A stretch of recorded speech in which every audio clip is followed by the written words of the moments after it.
This is just crazy what he's done here.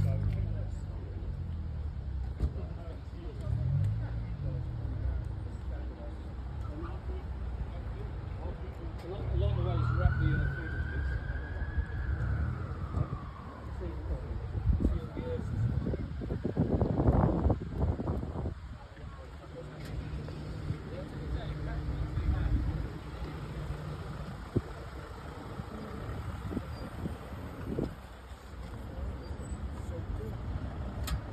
$28.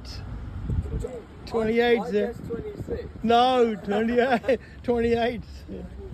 Yeah, low profile. The zero tires. Ridiculous. Yeah. How far that wheel goes up is insane. All the way, isn't it? All the way. All the way.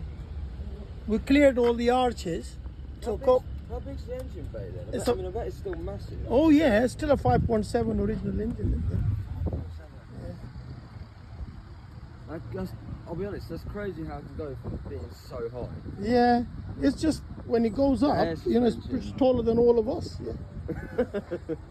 But now it looks at it. Look at it. It's like a anything, isn't it? I might as well sit in it. No, Don't damage it. I ain't paying all that money for that wrap again. unbelievable. You can't believe it, eh? Can't believe it. Sold it to me with 3 wheels on it. 3 wheels. I sold it to you. Luckily, you had 3 wheels. It was running on the speed, cracked one of the rims, didn't they? I couldn't get the other rim again. Oh, So I ordered 4 new rims.